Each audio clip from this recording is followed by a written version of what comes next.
Katelyn McCarthy, ESPN Plus play-by-play commentator, and much more. Welcome to the show. Thank you. Excited to be here.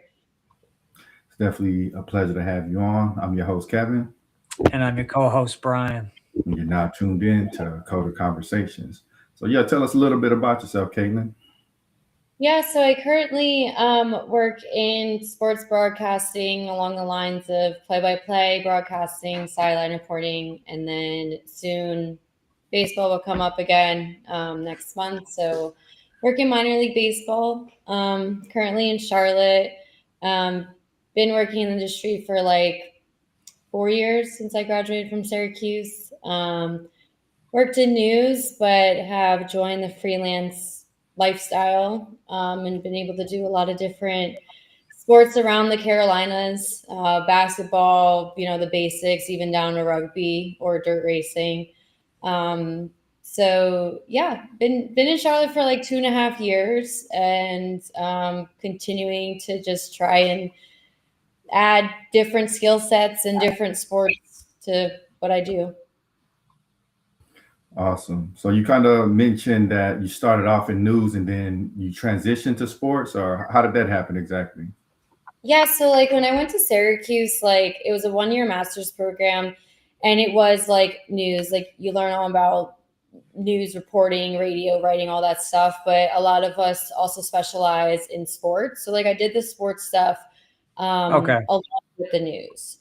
Um, but I had an internship down in Charlotte through my capstone project and I did like the Panthers training camp. But when it was time to, find a job, I decided to go back to Syracuse because it was like a place that like I knew already and like, oh, I'll just go back to a town I already know.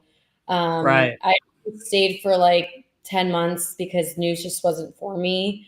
I don't like talking about bad things. I'm a pretty positive person, so it definitely took a toll on me. But it was really Yeah. good experience. And like news and sports correlate so much. There are tragedies, unfortunately, in sports as well. And it was reps and it made me better as a journalist and as a person, honestly. So like it was worth it. It just like wasn't my fit. And I knew that I didn't want to be in news long term. And like the station was amazing and like they gave me opportunities in sports. Like I was in news when like Jim Boeheim retired or so that was just like super cool experience or when Jim Brown passed, Syracuse legend. So like I was able to do those things and do it, but I wanted to do it like every day, not just like what's Yeah. How did you like initially, how did you get into broadcasting? What kind of sparked your interest? Yeah, I honestly think it came down to like just like when I was like a child, like I would see my dad on Sundays to visit and like I would actually get so annoyed like when he put football on, he's a big Giants fan. And I'm like, why are we watching this? Like they just run into each other. Like I just don't understand. And like, what is the point? Like I want to go do something else. And then like I literally remember seeing Pam Oliver on the sidelines. I'm like, oh, like there's a girl there. Like it was just like weird. And I was, that was probably back in like maybe 20 years ago now, 2007, 6. I was like, that was like pretty cool. And like I did cheerleading. I loved being in front of crowds. I liked, I was like shyer back then, but like as I grew up, like when it came to like high school and you're trying to figure out where you want to go, what you want to do, I think I actually was directed in the wrong direction. I did say I wanted to work in sports, and like my guidance counselor in high school were like, "That's not really realistic. Like you should be a nurse." And let me just tell you, I'm All not right. be a nurse. You should be a nurse. Yeah. I should not be one. And, like I went to community college, like I didn't have the best grades, and like you know what, I didn't mind. Like high school was terrible, but like okay, I get to be at home. Yeah. So with my mom and my stepdad, sure, like I don't mind, I don't care staying at home. So I did it, and like I'm pre-nursing, and like I can't even pass bio. So like, what makes you think I should be a nurse? And it took a little bit of like switching around majors for me to be like, no, like I'm meant to be in sports. I'm meant to be in journalism. I also tried to do elementary education. So I'm like, oh, like they have a really cool schedule, like, be part of like, teaching the younger generation. But I also don't like kids. So like, how is that going to Oh work wow. out? But I don't Yeah. have to do them 8 hours a day, So it just was like, I'm going to finish my associates, did the liberal arts. It did suck because I transferred to Marist University in Poughkeepsie, New York, January of 2020. And so we had 7 weeks of real life and the world shut down. So I never got such a chance. I never got to do sports. I did the 3 semesters, graduated. And then Syracuse was a really good opportunity. It was a 1-year program. I'm like, okay, I do 1 more year of school. Like, no biggie. Sure. And the stuff I was able to do there, like just, covering Syracuse football and writing for them. And I started a position at our radio station for women's basketball because they didn't cover women's sports. So I'm super passionate about that. And just being able to come down to Charlotte and do the training camp, like I was just able to do so much. I'm like, this is how I want my life to look like. And like, this is plan A. And there's not like, I didn't want a plan B. I didn't want to try to look into nursing or whatever. Like this, I wasn't meant to be in those fields, Yeah, I think with that kind of stuff, you can't have a plan B. You kind of have to, as they say, burn the boats. You need to burn the ships up and just keep going. Yeah. So yeah, you're kind of in a field that isn't necessarily like female dominated, like your friends mentioned, oh, you should go to nursing, but you decided to discard their advice, and now you're kind of living a dream. But were there any specific challenges that you had to face being in a field where there's not a lot of other women? Yeah, I would definitely say so. I would say just like from me being in Syracuse, I graduated in 2022. So like 4 or 5 years ago to now, the amount that it's changed and the amount that it's growing for to be more women friendly, it's like amazing. Fortunately enough, I have not had to deal with too many circumstances in that. There's always going to be the people that are like, oh, like name the 5 players, like you don't know as much as a man, you never played football, what do you know? Which my response always is like, did Bill Belichick play professional football? Like, what does it matter? Like, if you know the Doesn't game, matter. You know what you're doing. Yeah. like I do my research. There's been plenty of times that I didn't know a sport, and I just said, I'll be there on this day, and I knew I was going to figure it out, and I'm going to learn it. Like, okay, So I just like, yeah, like definitely like things like that will always come up, and it's like super unfortunate. And I'm just like, can we move on? Like it's the new normal. Get over it. Like we're in this space for a reason. We continue to break barriers. Like I would say like being in the year 2026, I am sometimes surprised. That's like, oh, the first women to do this. And I'm just like, still like, I want that to be over. I want this to be over. I want it to be like, oh, this is normal. Like, this is what we do. But yeah, like a few times I've definitely felt in spots that like I didn't belong, but like I feel like I built enough confidence in myself and in my work that I don't really let it bother me anymore. Like maybe I'll text my mom on the side and be like, so like, what is this? Why did this person say this? Whatever. You have that resiliency and just willpower and kind of like, to me, it sounds like go get 'em kind of attitude, I really like a go-getter. So that's awesome. Me and Kevin, we definitely appreciate people who hustle, because we hustle ourselves and we're very serious about what we do. And we love talking to people who are, serious and experts in their field. It's always a lot of fun. Yeah. For sure. Yeah. I would just say like, I know the work that I do, and I know like I'm meant to be in these spaces. So I just am kind of like, whatever, like you could think that. Not everyone's gonna be my friend, not everyone's gonna like me. Like that's fine. Right.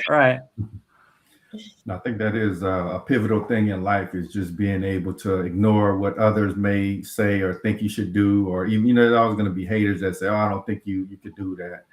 And just having the courage to say, nah, I'm not listening to that. I'm going to do me. Like, how did you kind of overcome the objections that people had that you should enter this career? And how did you stick with it even when, you may not even know if you would have gotten a job in it? Yeah, honestly, like that's a really good question. I think even like more specifically that like I left my news job in Syracuse, New York, and I moved to Charlotte without a job. I didn't, and like I don't have family down here.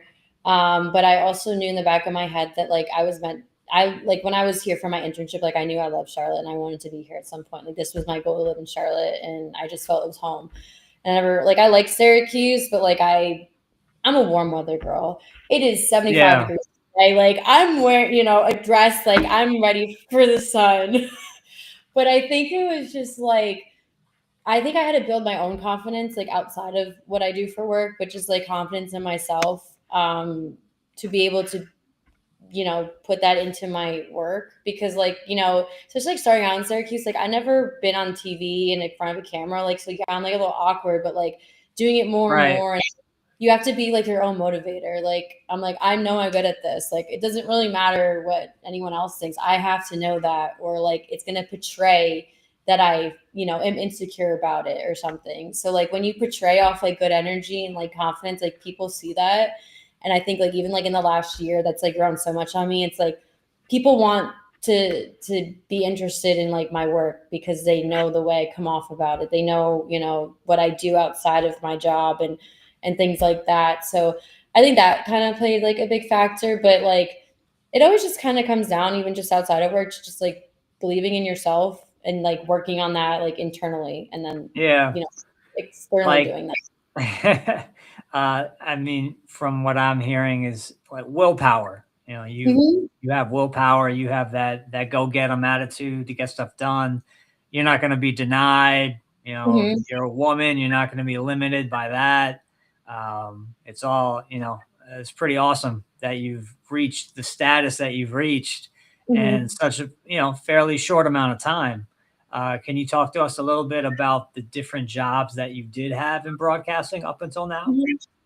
Yeah. So like, I kind of mentioned how I worked in news. I was a news reporter. So that was like, I was on TV every single day. And then I did a little bit like sports anchoring. So called some highlights, things like that. When I first moved down to Charlotte, I did a few games like sidelining. And then I got into dirt racing, which was something that like, I didn't even know I knew it was a thing, but like, you know what I mean? Like you don't know it's a thing. So and like that was actually I told them I didn't know dirt racing. That was the first time I was like, I don't know this sport because I didn't know where I was going to learn it. I was kind of like whatever. And I feel like that kind of really just helped me and be what I am today because that's something people notice off my resume. So like I started behind the scenes now, like produce stuff and like edit stuff for like their website, whatever. And then they needed a host for their studio show, which is called Dirt Zone, which is modeled after NFL Red Zone. And that has been like a thing that sticks with people. Like they're like, oh, that's so cool. Like you're like the Scott Hansen of dirt racing. I'm like, literally, like I literally said we're here at the Octo Box. So that was super cool. I was also doing just like a lot of behind the scenes, like camera work and stuff, just so I can like be in the space. So I did it for like a high A or a low A baseball team outside of Charlotte. And eventually like the host had to go to like his best friend's bachelor party, never missed a game in 5 years. And then I was there and they knew I did this. So I had that opportunity to do games. So it's like, it just like built up. And then after that, I reached out to a smaller D1 school around here and I asked about reporting and he was like, well, I don't use any reporters for spring, but like I need a women's lacrosse play-by-play announcer. And then part of me was like, I've never done play-by-play. And then I was like, well, if he's asking me, he must have some faith and interest in it. So he must think you could do it on some level. And I had a month to learn it and figure it out. And that has become one of my favorite sports. I love women's lacrosse and I love calling it. And especially because it's just like a sport that's like starting to grow and people don't know about it. It's just been like, oh, women's lacrosse? Oh, can you do our game? Like it's been so like easy. Oh, wow. And all the coaches are so appreciative of just like people covering their sport because, they love it so much and they love that other people love to work in it. So that's been a big thing that I've done down here. And just like emceeing, I've done like football. I did rugby last week. That was a first. Never knew anything about rugby. That's new. We're learning. So it's been a mixture of like I've done a bunch of different sports and ended up in all emceeing, sideline hosting, play-by-play. So I think that's been the best thing about Charlotte, just like how much they have around the area, like driving distance. and how much that I've just been able to do, and like things I never thought I could do back, when I was in Syracuse and starting my career. So it seems like you've been in a lot of situations where you had to kind of really stretch your limits and learn something that you didn't know before. Like you mentioned the dirt racing and all of that. How did you avoid like being overcome by imposter syndrome where you feel like, I won't be able to learn this in time? Like how did you stay resilient and focused enough to get up to par? Hmm. I really think it's just like, if it was always like my mentality, like I'd be like a little like, ooh, like I don't know that sport, like, ooh, I don't know how to do that. But then I was like, if they're asking me, they know I can do it, is kind of how I see it. I'm like, I That's don't think right. they would ask me if they didn't think I was capable of it. Like, they have a job to do too. So why are they gonna ask somebody that they don't think I can do it? So I think it's been a lot of like somebody asked me, and it's like, oh, like, and also I also a lot of times think like any one of these opportunities can be my, breaking point. So for instance, I have been taking Spanish class every Tuesday since October, because when I go back to minor league baseball next month, I want to be able to do interviews in Spanish. Oh, wow. And I love learning Spanish. Like I love, I listen to Bad Bunny religiously. Like I'm all into it, but it was like, I want to be able to actually be able to speak it and not just me rap, the words when it comes on the radio, whatever. Oh, understand 100%. what you're doing, not just, the vibe. Yeah, So right. I've been telling everyone I'm taking Spanish class. Like I'm going to be fluent one day. Like I want to do this. And so I was at Davidson probably a month ago now. And it was like one of those like games that like, they honestly added it like 2 weeks before. They needed another non-conference game, and they weren't even in the NCAA. I don't remember the name of the team, somewhere in North Carolina. But, it was one of those blowout games. You don't really have much to talk about. Everyone had a good game on Davidson. So my producer's like, let's do someone we don't really do. And he picked a man named Ian. He's a freshman. He's from Barcelona, Spain. And then he goes like 5 minutes later, he's like, he speaks Spanish, and like, do you want to like try out your Spanish? I'm like, yeah. Have my little All pocket right. size. And I did it. And like, well, I asked the first 2 questions in English, and then the last one I did in Spanish. And then I posted on Instagram on a Tuesday night, and Wednesday morning it went viral. Like ESPN posted it. Whoa. Sports, like over 8 million views on Instagram. And I was like, oh my God, like, Wow. this is exactly why I'm learning Spanish. And Yeah. all like, there's gonna be the people that hate it, that like, oh, this girl don't know anything about Spanish. You know what she said, whatever. But like 90% of it was like, oh my God, like you're doing something different. Like you want to learn the language, you want to And be able to do it, there's always gonna be haters. I had Mhm. someone come at me like a month ago on Instagram trying to like cut me down to size. It's like, look, dude, like you don't know who I am. Mhm. You have like 3 pictures and 5 followers. Like you just Yeah. get out of here. You're a clown. And like if you ever heard that saying, kings don't fight with clowns. So it's Mhm. kind of like, you just realize there's some people out there that are really just pathetic, and they want to bring everyone else down because they're not at a place in life where they want to be. So I'm sure you being in such like a public facing role, I'm sure Mhm. you've had, your source of haters. Oh no, yeah, for sure. I mean, but usually like I feel like it just makes me laugh now. I'm kind of like, that's That's what you came. good. I was like, That's that's what you good. came. Okay.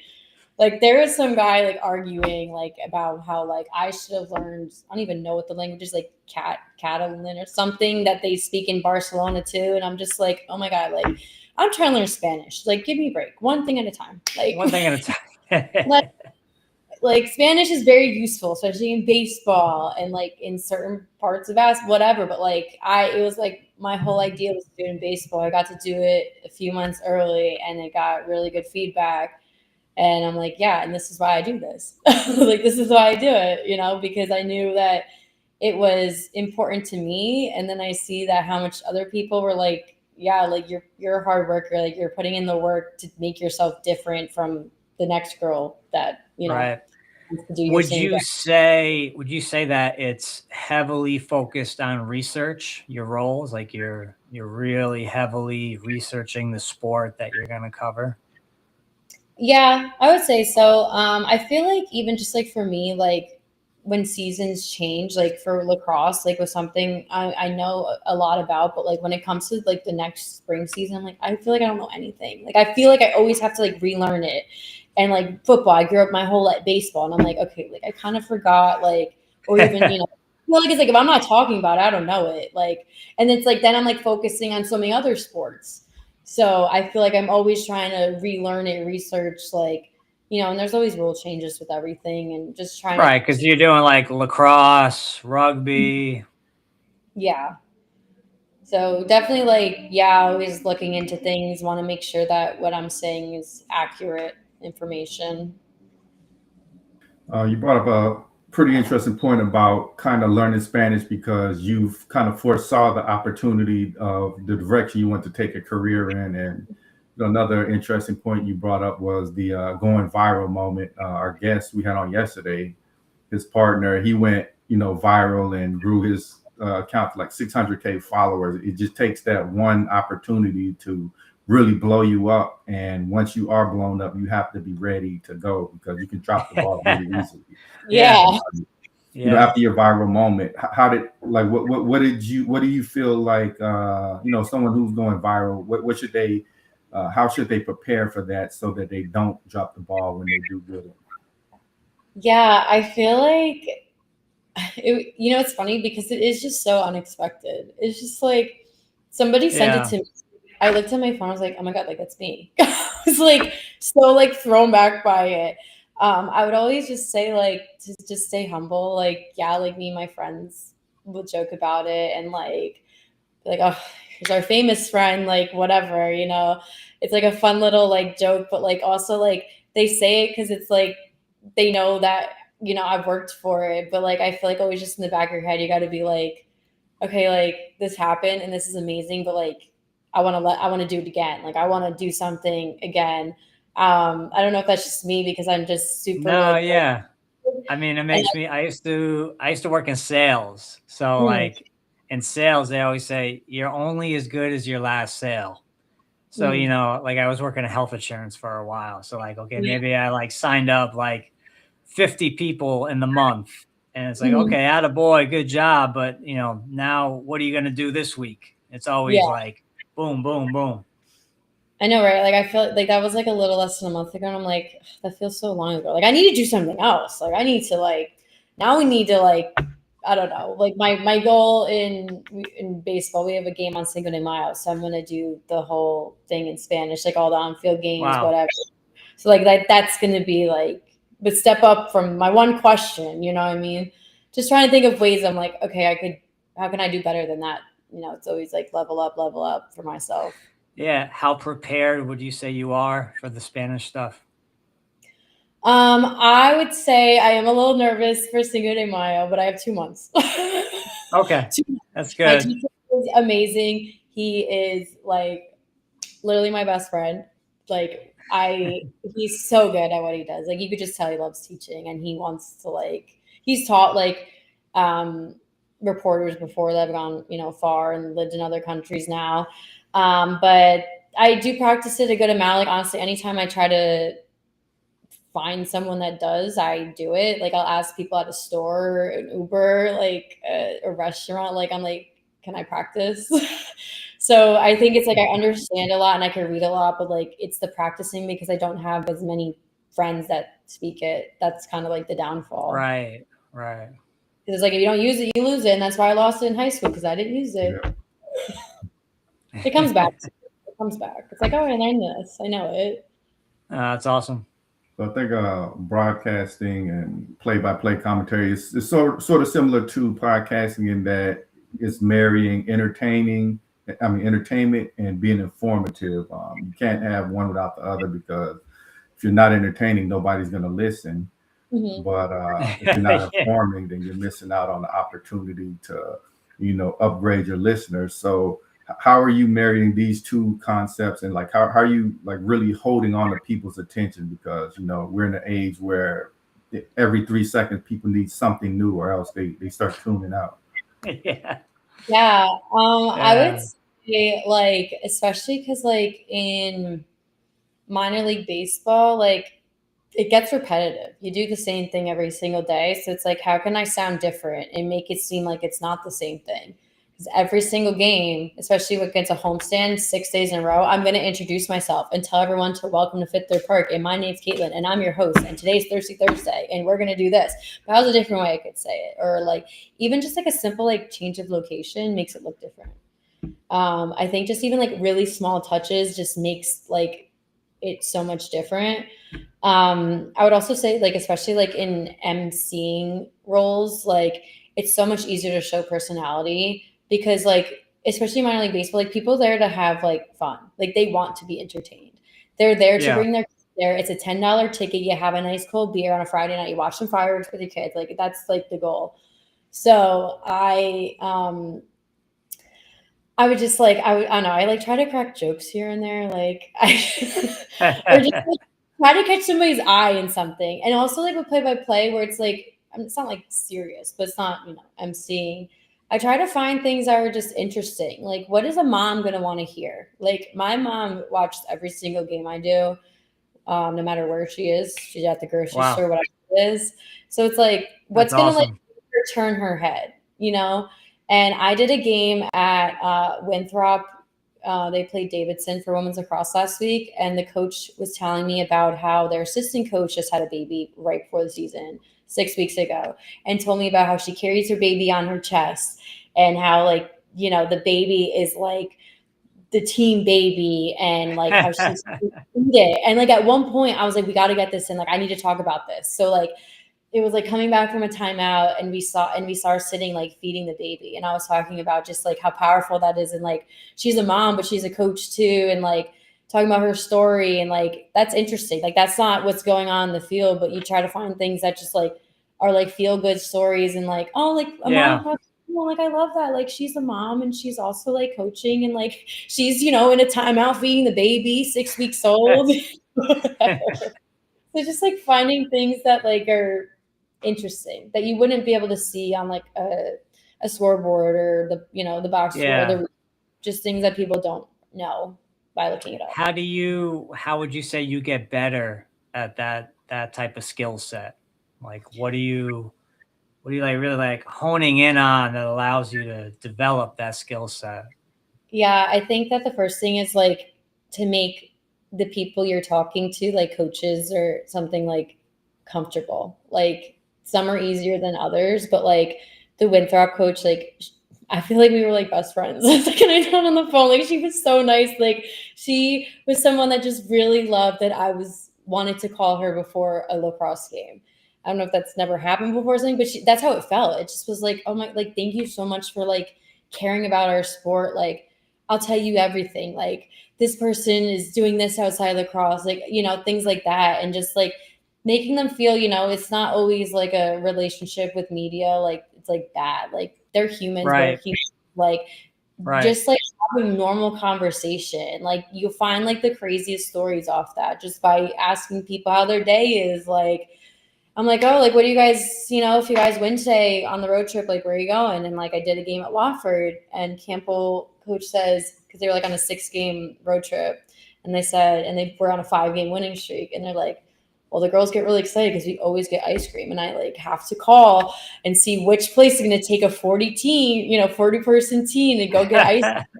Is there like a certain spot we go to? Like, I love ice cream, like kind of putting yourself kind of in their story too, to make it feel relatable.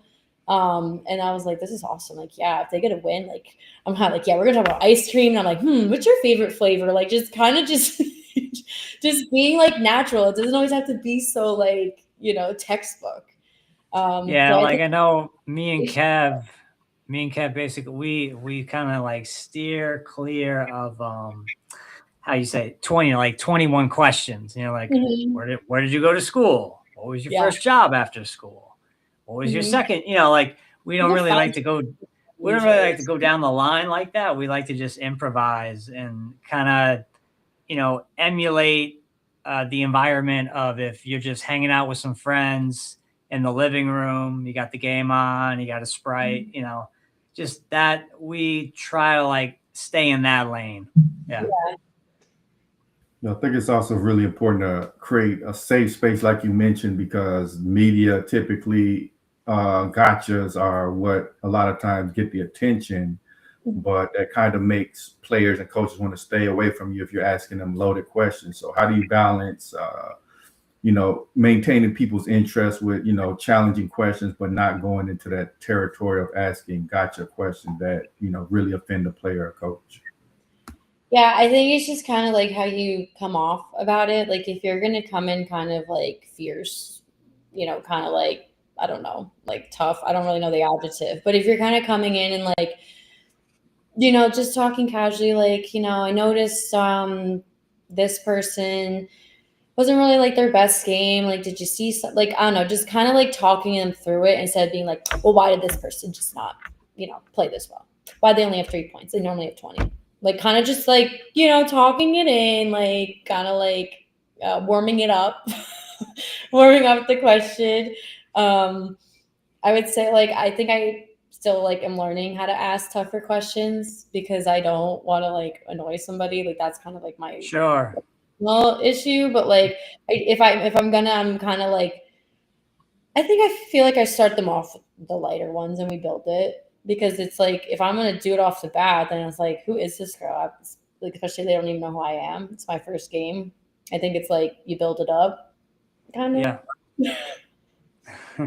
No, that is a great point because you can't always just come out with something like you mentioned. You kind of got to build the rapport and then ask foundational questions that lead up to it, so you can ask it in a way that they won't go ballistic.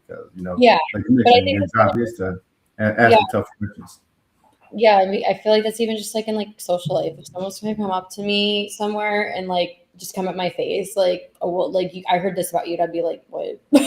A little like, who are you? Like, where are you coming from? What is going on? I need a backstory instead of just being like in their face. Wow. Yeah. It's just basic socializing 101. The same things that you do was just talking to somebody you just met. You got to kind of take that skill set and that's how you're going to be able to get answers to questions that normally these players they might not answer because they don't sometimes they develop grudges against certain commentators and so on and so forth because the commentators are coming at them publicly. Right. Mm-hmm.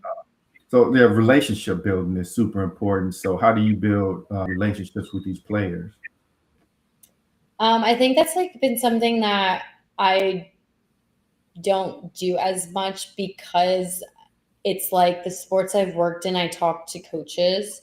So like I kind of like to that too, but it's also I do a lot of filling in. So it feel like that makes it a little more difficult because they don't know me. But for like Queens women's lacrosse, like this is my second season doing the whole season. So it's kind of like I feel like for me it kind of just comes natural. Like it's a little like I don't think about it too much. Like I kind of just honestly try to be myself and try to just be mindful of what this coach is doing and the season they're having. But I think like I don't try to think too much into it. I really just try to be the personable self I am. I think in my everyday life, I'm pretty good at talking to people and just having conversation, being able to keep a conversation. So I think just like taking that into like my work has been, worked for me so far. And I always, remind them who I am, what I'm doing here, so they have that familiar face or the familiar name. Right. So, obviously this is the entertainment business. So you have to give the audience what they want. You have to give them something that they react to. So how are you able to kind of decipher what the audience is really looking for in terms of questions? Like, do you watch metrics or you kind of watch yourself back and say, hey, that was pretty good. I need to do that again. Like, what do you do to really deliver to the audience? I would say I haven't thought about that too much. Like you bring that up, and I've done that before because I feel like in so many instances, I'm like, I feel like it's never been like me personally. Like if I'm doing a basketball game, I'm always a sideline person. Like I try to think like at a post game, like what would somebody want to ask or bring up. So like for instance, like I did a Davidson women's basketball game, and it was like the school day, you know, where they do it at the crack of dawn and all the kids come for the field trip. And something that I, you know, would want to know.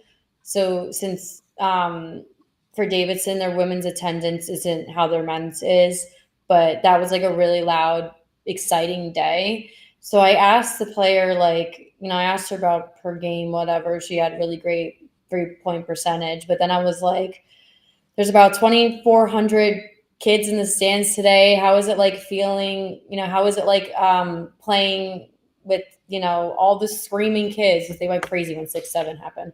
But like, you know, like what was it like that? But also like to know that maybe like this is their first basketball game, and there's little girls that are like, oh, like I can play a sport. Like, do you feel like you I would have been a role model? So like that's something I maybe like would want to know. I'm really into women's sports, and you know, keeping that, you know, growing.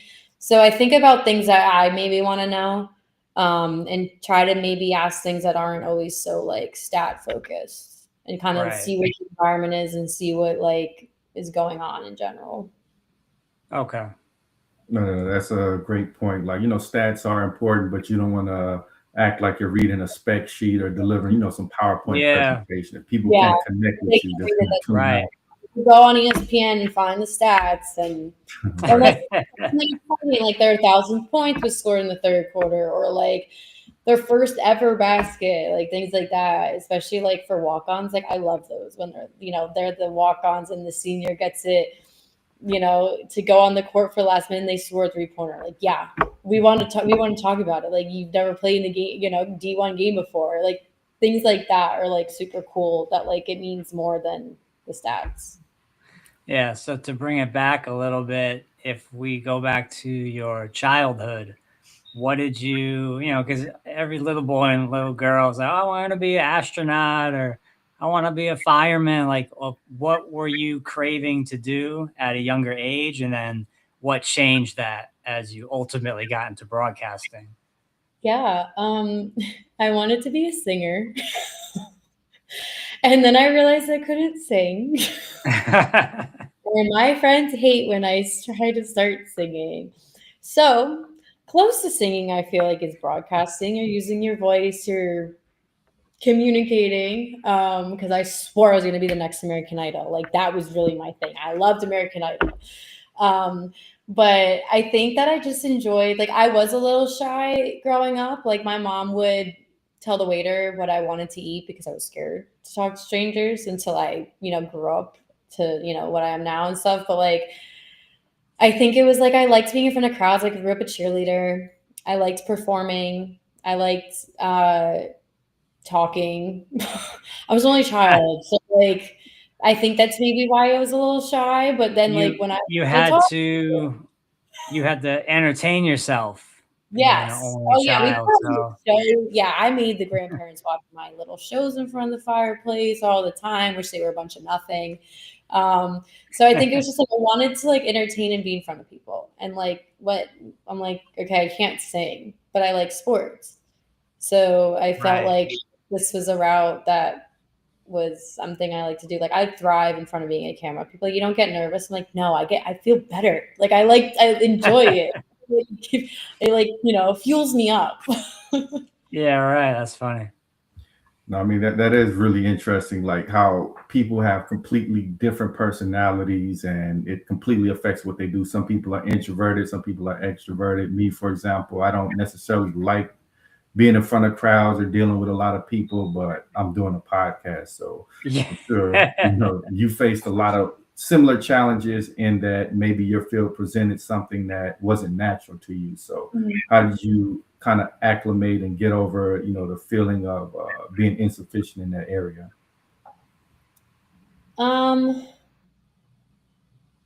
I wonder honestly, because I think part of like how I kind of got out of my shell was honestly going to community college. Like I did not have like a great high school experience and didn't have like friends and stuff like that, and just like not a good school all around. But like, okay, I stayed at home. I went to community college and I started to like talk to people. I did cheerleading there, and I felt like I found a good group of people that I still talk to today, even though they're back in New York, like that I feel like was able to like slowly be able to like socialize more and slowly be able to like kind of find who I was. And then it's like, okay, I did like the community college, and then I went to Marist, which was only like 45 minutes from where I grew up. Like I stayed there, but it was away, but it was home, you know? Yeah. And I feel like just like once I was kind of on my own, it was like, well, mom's not gonna, you know, do this for me. Like I'm an adult. Like it kind of felt like I kind of clicked in, like I'm on my own. It's the first time I'm staying where my mom isn't. Like, you know, it's all on me to do and be the things I want to be. And then like from there, like once I got to Syracuse, like wow, I never shut up. Like I literally just continuously don't stop talking. And especially like in Charlotte, like is a super like social city. There's always something to do. It's just like wow, like the pause button does not work. It's just like, you know, the social battery. On and on and on and on. Yeah, sometimes you just gotta dive in, and you know, Mhm. once you dive in, you wonder like, why was I scared of doing that in the first place? It's not that difficult. I know, Yeah, like like because like one. middle school was great. Middle school was great. High school. Yeah, one funny thing is like me and Kev have been doing this podcast for a little over 2 years now. He did it for about a year on his own before that. And it's just one of those things, you know, at first I didn't want to be on camera. So I would just have like a circle with a Mhm. picture of me in it. And Kevin would be on camera, the guest would be on camera, but I was off. And then Yeah. one episode, this guy from, I forget where he was from, Kev, but he's like, you know, I've never seen a radio program or podcast where one guy's off camera and the other guy is on camera. So I kind of took that as the nudge of, okay, maybe this is a little strange to some people. I should come on camera. Even though I'm quite shy, I've kind of gotten over it. You know, like you're saying, you blow past it at a certain point and Mhm. it just becomes something that you do. Like you're saying, you get, not only are you not nervous, you get energized by being Mhm. on camera. So that's really interesting. Yeah, I think honestly, like especially when I do like emceeing, I feel like the bigger the crowd, the better I do. Yeah. I don't know why. Like that's just like I'm like, oh, look at all these people. They're gonna listen to me. Like, cool.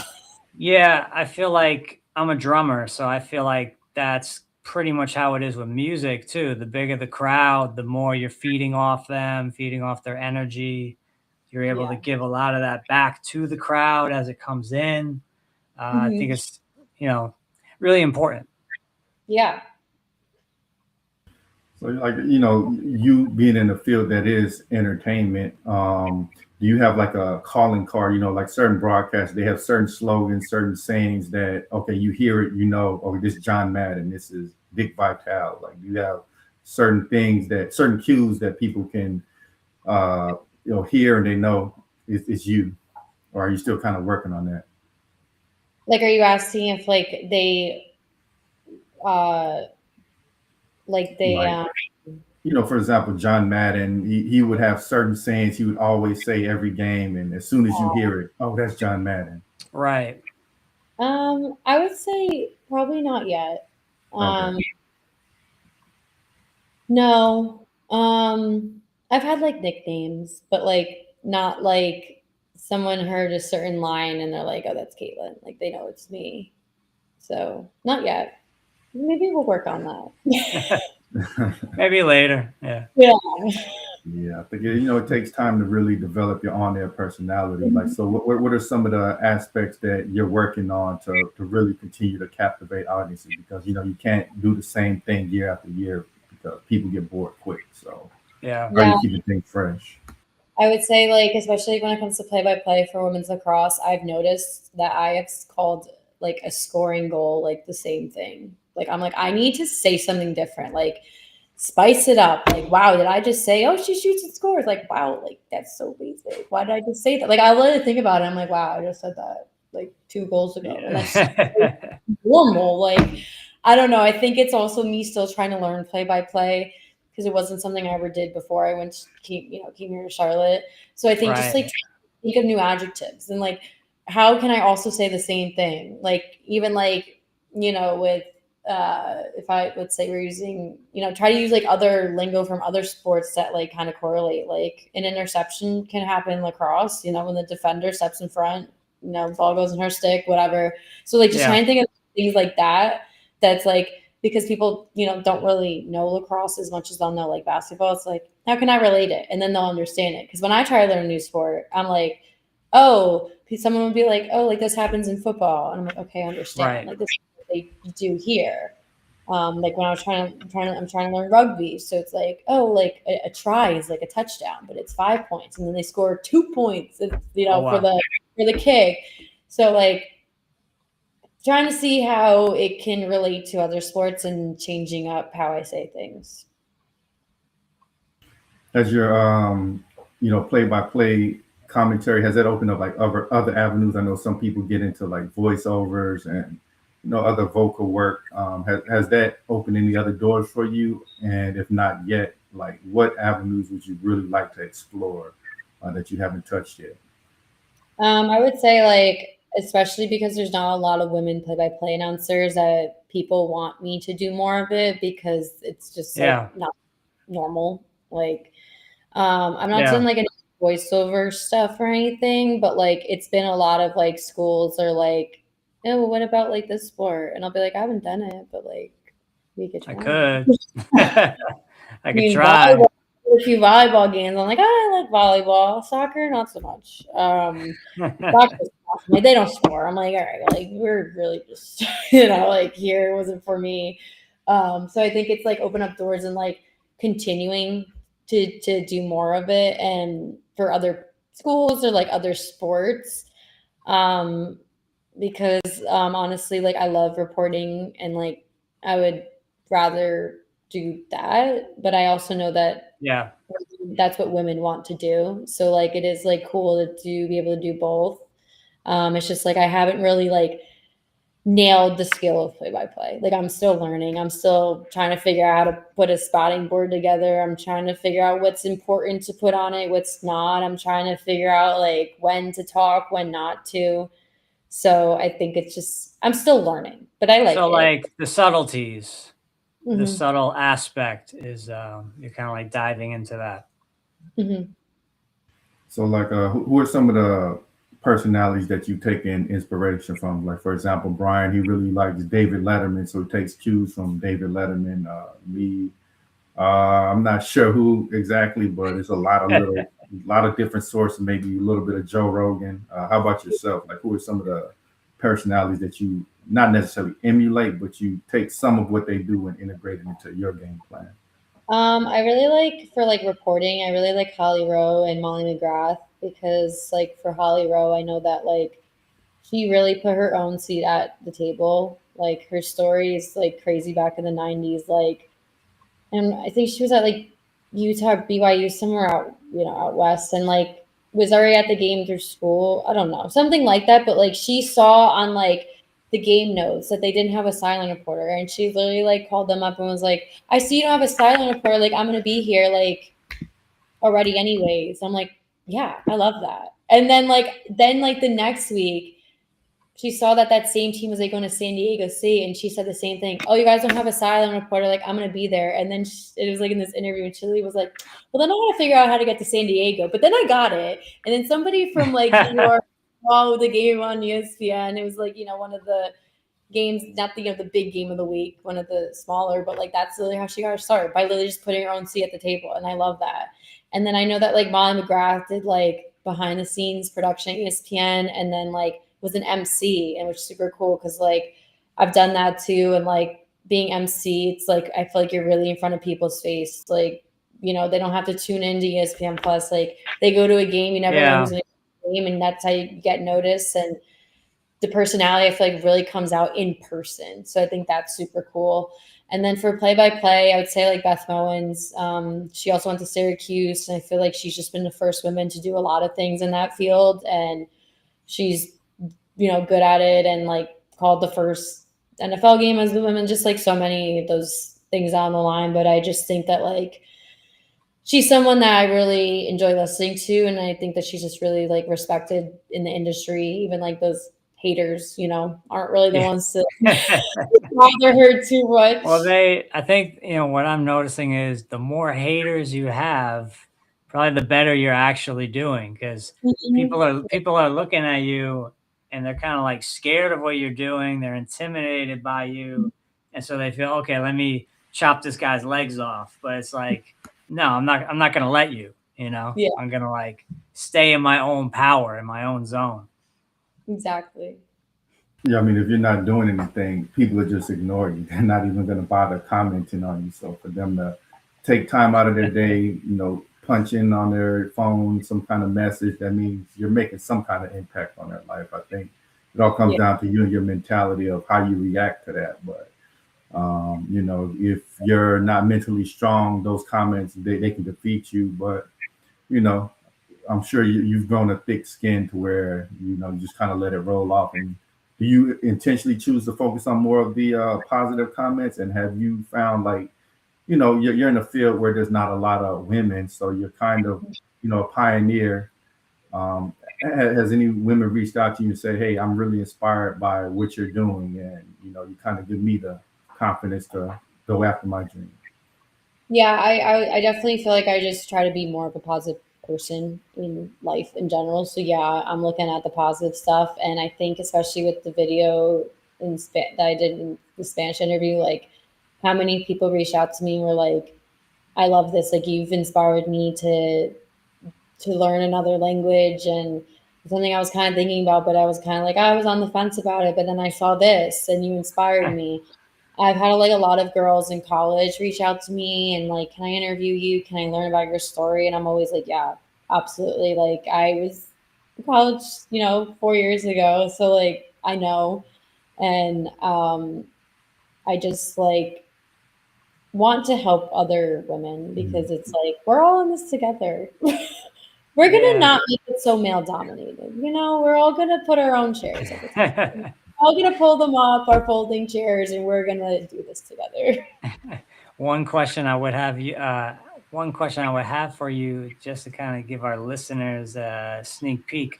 What would you tell someone, let's say the 14, 15-year-old that they're just entering high school, they want to have a career in broadcasting, journalism, something like that. What's the main tip you would give to them? Like if you could go back in time and give yourself advice, what would that advice look like? I would say that start now at 14, Yeah. because especially like at high school, like they love when people want to be involved in sports. And like, I think that as you're going through like growing up and, puberty and like trying to figure out high school, like trying to just develop yourself is like, that's probably the time to do it. Like you're figuring it out and even just like figuring out if like this is for you, like try Right. to go ask to be the PA announcer at the basketball game, like reach out to the school down the street and like ask if I could take pictures and like practice. Like a lot of it's going to be volunteering and not getting paid but getting the experience and learning. But I think the earlier you start, the more you'll know if this is for you, because it's definitely like a grind. I would also say like by the time the 14 and 15-year-old girls are in college and are my age 10 years later, like it will be for women and it won't be a stereotype that like, oh, like you don't Right. know players on the Hornets and like whatever, because it doesn't matter at the end of the day. Because like, okay, and I can figure it out because honestly, I don't watch the NBA. But like if I had to do it, I would know because I have the skills to do it and I have the skills to be a good journalist. And then I would also just say to like take every opportunity that you can because like you don't know what Juwan is really ideally going to be for you. Like you asked me in college if I was ever going to do play by play, I would have said absolutely not. Like it's not And for me. here you are now. Here you are. Yeah, I can't sit here and watch things as they happen. I have to watch them after. Like what? That makes zero sense. Or how much I love lacrosse now and whatever. So I think just being really open minded and you may have one goal, which I would still love to work for the NFL, but like I've also dived into other things where like I would like to work for a conference, maybe like the ACC, and be able to do play-by-play reporting, like everything, and cover a bunch of different schools and a bunch of different sports, or the side of going like a team reporter and focusing on one team. And this is like everything you do, which I also think is super cool to just be really dived into one team. So just like a mixture of like trying things out that, you know, may be scary, and just starting early on and figuring out like, yeah, like this is a place for women. Right. Yeah, that's a great point about sometimes you have to work for free, especially like in the software industry. A lot of times you might have to work on apps for other people and not get paid, but you have to get the experience. And Yeah. I think that's a lot of times overlooked because people often feel like if I'm working, I have to get paid. I'm not doing that without somebody giving me Right. a paycheck. But now we're in the era where there's so much competition that uh, the experience is the payment itself sometimes. Yeah. I've also told like college students I've talked to recently that like, okay, like, yeah, get involved, like try to cover this team at your school. But also like, I also said like, but also at the end of the day, you don't need a credential to go and work a game for your real. I so many times at Syracuse did not, you know, I did one men's basketball game. That was everything I ever wanted to do. But I was a football girl. So like I want to do football. That's what I did. But at basketball, okay, I rented the camera from the school every weekend, and then I would set up maybe me and 2 or 3 colleagues sometimes, or be by myself, and I would stand it up. I would have the microphone and talk as if I was doing it for somewhere. Because at the end of the day, I put my reel, nobody knows that like I didn't actually go. Nobody knows I wasn't actually doing the game. And I'm literally about to do this next week at the ACC tournament. I have, you know, I don't have anyone to do it for, but I got approved to credential, and I'm going to go work it, and I'm going to go do things for my reel, and I'm going to meet people, and I'm going to talk to them. And how did you get to where you are? It's all about knowing people and like how they've done things and seeing what works for you. Like I stood out in the freezing cold so many times at Syracuse before and after the basketball game. And I would go, and I lived right across the street from the Dome, and I would go home and watch it. And then I'd go back outside and then have the people coming out and get used to just people being in your face. And like, trust me, it wasn't like, it was really overwhelming at first too. I really remember a grandpa like coming up to me like, oh, I'm on TV. And I'm like, you're not though. Like, you're not. So like, okay, like you could think that, but this is what people are going to do. I'm like, okay, well, this is what people think when they see a camera. So I did a lot of that, and I still do it because, you know, have some variety. And if you can't get into every sport at your school, you can still find a way to do it. Yeah, it's kind of like me and Kev. We interview all different, all different industries, all different positions, interns, CEOs, like everything in between. Because to me, it keeps it interesting. It keeps it engaging. It keeps it random enough so that we're not going to get bored with the guests or bored with the subject matter. I mean, this started off as a coding podcast. That's why it's called Coder Conversations. It was just Kevin interviewing other programmers. But, when he came to me, he's like, I'm kind of done doing the same thing every single week. With programming, you can only say so much about JavaScript or Java or whatever, Python. So I joined Kevin and I said, you know what? All right, let me take over the booking, because I used to book all the shows for my bands. So I said, all right, let's get entertainers on here. Let's get reporters. Let's get musicians. So it's really, we really dive into the deep, so to speak. Yeah. Awesome. Yeah, but you also made a fantastic point about like if nobody gives you the opportunity, you make it yourself. Like if nobody's going to give you the experience of doing broadcasting, you get your own camera and then you go interview the players. And I think that's what we're going to have to do in this day and age, because these corporations, they're not really hiring like that. And even in terms of like musicians, before they hire you, they want to see you have your own following. So it's like you're going to have to go hunt yourself. You're going to have to create your own opportunities. And even with the podcast, we're having to go out there, and nobody's giving us anything. We're having to create the opportunity ourselves. So it's awesome that you are able to do that same thing. But yeah, we're at the top of the hour. It was the hour flew by. Amazing show. We really got to dive into your story. Thanks for coming on. Before we get out of here, did you want to leave our audience with any closing thoughts, and where can they find you at? Yeah, well, my Twitter got hacked. So Oh no. and Twitter won't give it back to me. But yeah, my Instagram, Katelyn MC13. I post a lot of my work and where my games are at there. Or my website is KatelynMcCarthyTV.com. Yeah, that's what it is. So So, do you mind spelling it out in case yeah, Katelyn. Yeah, there's 100 ways to spell it. So Katelyn. MC13 is Instagram, and then Katelyn McCarthy, MCCARTHY.com. Awesome. And we definitely appreciate you coming on the show. Anytime you want to come back, let us know. We'll have you back. Yes, thank you so much, guys. This was awesome. Yeah, for sure. I'd like to thank everybody for tuning in. We'll catch y'all next time.